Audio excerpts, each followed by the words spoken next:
Hello, welcome to Temple Baptist Church here in Poplar, Bluff, Missouri. It's an honor to be with you today. Bring a little bit of God's Word to you, I hope, a little bit of an encouragement in our daily lives in just a few moments.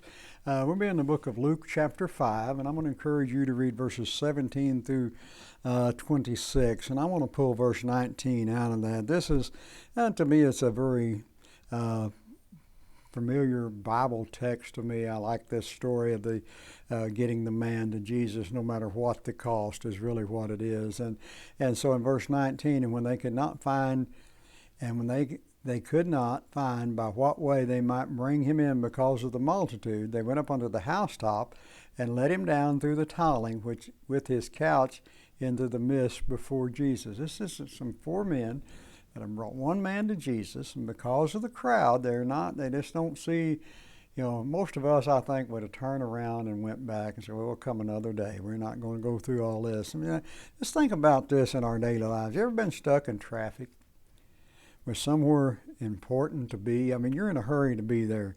The clock's ticking.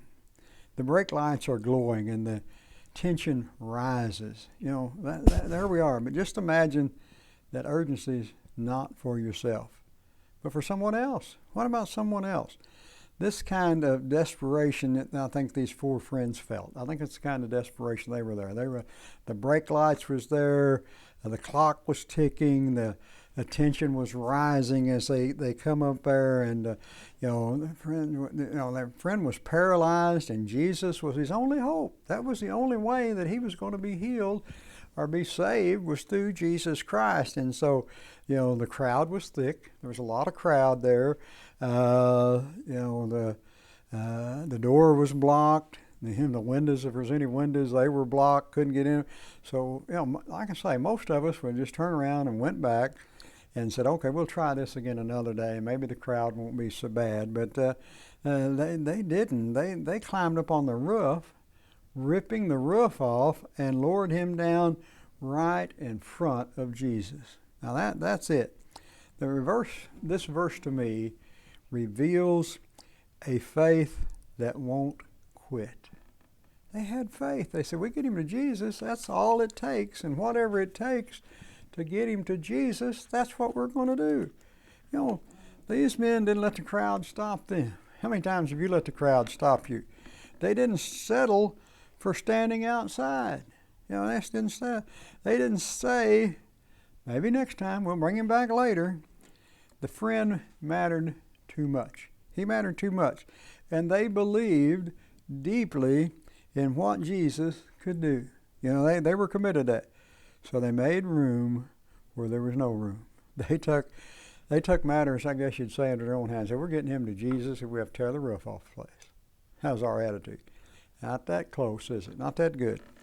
Sometimes the most significant breakthrough comes when we're willing to do the unexpected for someone else's healing or salvation or benefit.